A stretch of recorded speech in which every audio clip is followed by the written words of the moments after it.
Assalamu alaikum warahmatullahi wabarakatuh. Shamar kafuuni jennu uummanni Oromoo. Inaaftu gubadhaa warra gargar nu baasuu fi naafisii jettan. Hin dandeettan. Isinii hin taatu. Yoomillee har'as borus hin dandeettan. Naafisii gargar baasuu. Naafisii gargar baasuu ilaalaa. Hin dandeettan wallaahi.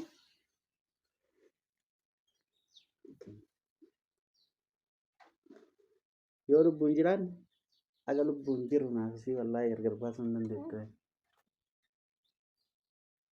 Gubattanii achuma calliftan.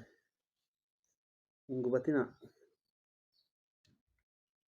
Anatu muka hudduu isin dhiibe wallaahi. Warri inaaftan. Achuma ta'a gubadhaa wallaahi garaa isin gubu achuma taa'ee armuu taa'ee garaa isin gubu.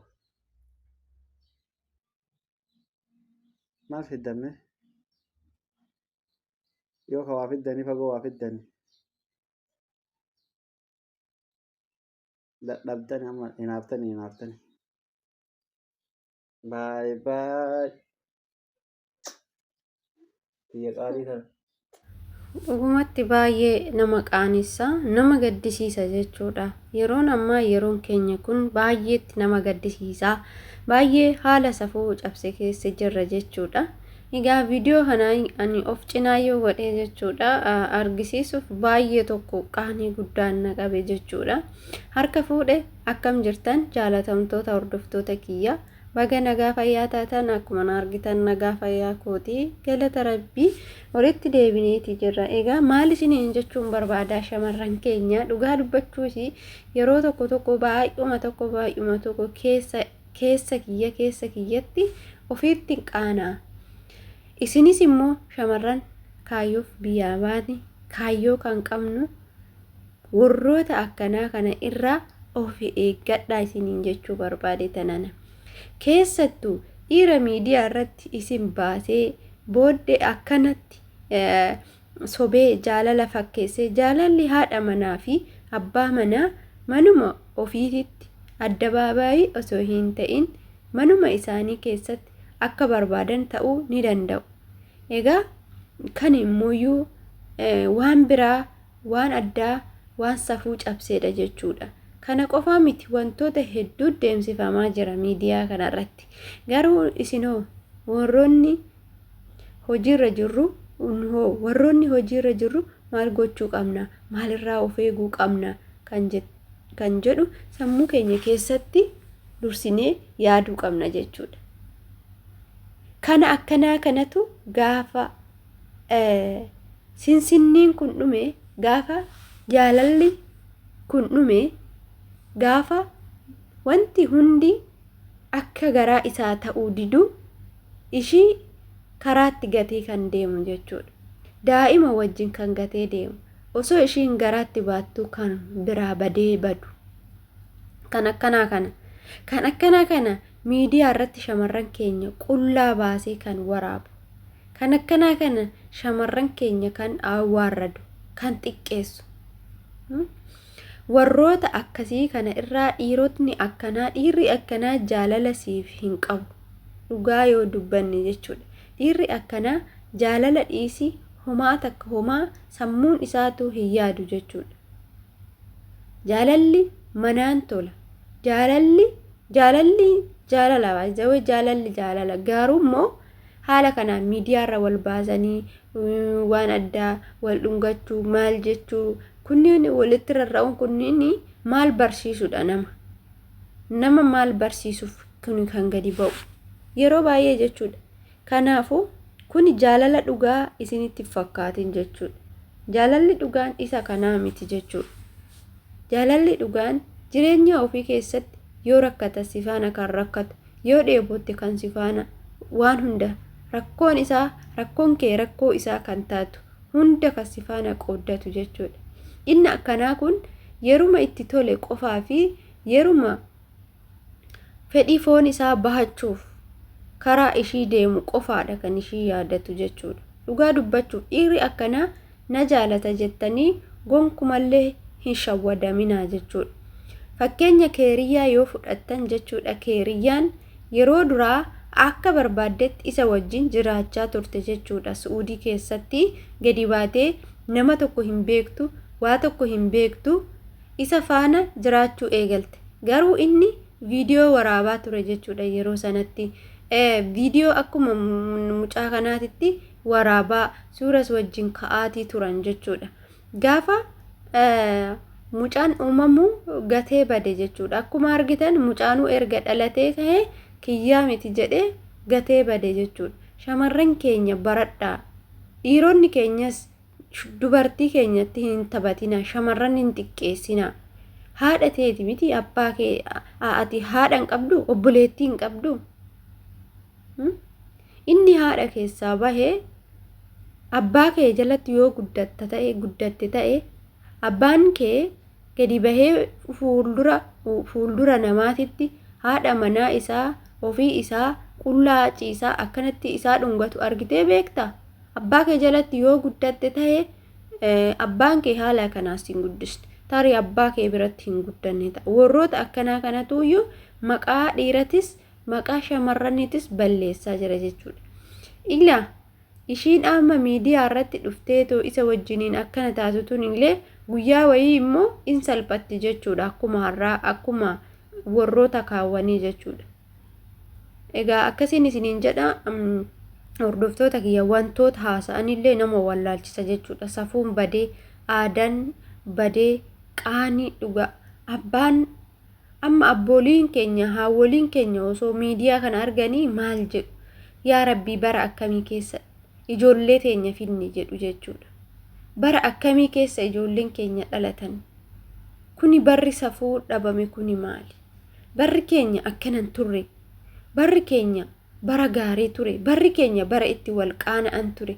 Barri keenya bara itti wal sodaatan, bara itti waliif ajajaman, bara itti badaaf gaarii yaanni adda baasnee irraa of eenyu ture. Barri kun immoo akkuma arganitti jiraachuu ta'e jedhanii taazabbii guddaa keessa seenu jechuudha. Maali si goone jedhanii hanga waaqa gaafachuu bira ga'u jechuudha. Maaliifi nama gaddisiisa. Dhalli ofii kana arguu jechuun, dhalli ofii kana raawwachuu jechuun, dhalli ofii qullaa wal baasee wal saaxiluu jechuun, dhala ofii intala ofii dhalanii guddisan tokko har'a qaamni ishii qullaan badhee keessa yoo deemu warri hangam hamileen isaanii caba. Intala teenya nuti akkanatti hin guddisne. Akka anu jennetti guddachuu didde malee akkanatti hin guddisne jedhanii namoonni hedduun, haadholee hedduun, abboolee hedduun ofitti gaddan. Ilma koo ani karaa kanarratti hin guddisne. Ofii isaatiif karaa kana filate malee. Ofii isaatiif karaa kana deemaa jira malee. Maal naaf wayya jedhanii abbaan ofitti gadda jechuudha. Warra keessa ammaa gaddisiistu. Ofii keessan yoo itti cittani. Warra keessanitti maaliif maqaa gootu? Shamarran ishee kaayyoodhaaf baate maaliif maqaa itti gootu? Shamarran ishee of jijjiirtee maatii ishee jijjiiruuf biyyaa baate maaliif maqaa nyaattu? Miidiyaa kanarratti yoo baatu ati intalli shamaraa haadha kee yaadattu? Miidiyaa kanarratti yoo baatu ati intalli shamaraa warra si guddise yaadattu? Miidiyaa kanarratti yoo baatu intalli shamaraa waan hunda jireenya kee fuulduraa yaadachuu qabda. Har'a akkanattiin jaalala ho'aa kanaan jiraachaa jira boru hoo maaltu na mudate jettee yaaddee beektaa? Itti yaaduu si barbaachisaa jechuudha. Yaadi obboleettii koo waan hin taane keessa miiraan guutamtee miira daqiiqaa 5 yookaan daqiiqaa 10 keessatti si bira darbuuf jettee maatii keen irraanfatiin boruutti gaabbita. Jireenya har'aa kana boru deebitee hin jiraattu. Akkuma jaalalli jiru jibbis jira. Boru waan siin taane tokkotu dhufuuf jira. Waan siin taane sanoo akkamitti simachuuf teessa? Har'a haala kanaan miidiyaa irratti wal baastanii eenyu akka maaliif akka isin gadi baatanii akkanatti miidiyaa irratti wanni jettan sababa beekus baannu garuu jechuudha. Kuni mana keeti.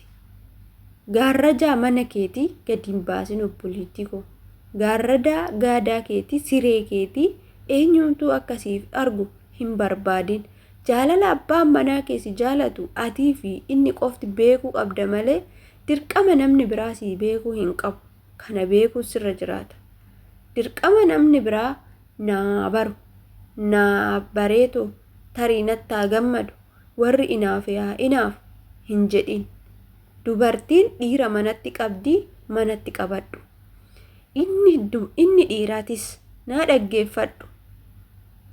Dubartiin ati jaalattu yookiin haati manaa kee akka jaalattu ifatti namatti mul'isuu yoo baatte ishiitti yoo mul'isteeyyuu gahaadha. Ishiidhaaf iddoo akkamii akka qabdu haala kanaanii miti kan ibsitu. Miidiyaarra baastee afaan keessa dhungattee waan isin godhaa jirtanuyyuu hin beeknu jechuudha amma sa'aatii kana keessatti. Wanti kun sirraa hin eeggamu. Dhiira yoo taate manatti qabachuu, gorfachuu, teessisuu, waan ishii barbaachisu hunda rakkoo ishii guutuu fi rakkoon ishii rakkoo kiyya jettee fudhachuu, yeroo hunda ishii wajjin ta'uu, ishii wajjin dhaabbachuudha malee as gadi baastee waan sirrii irratti hojjettu miidiyaa irratti gadi fidin. Waan ati fiddu baay'ee jira. Wanti namni sirraa baratu, wanti gaariin osoo jiru wanta badaa gadi hin baasin. Abbaa si guddise maa maqaa nyaatta? Abbaan kee akkanatti haadha kee bushaa ture?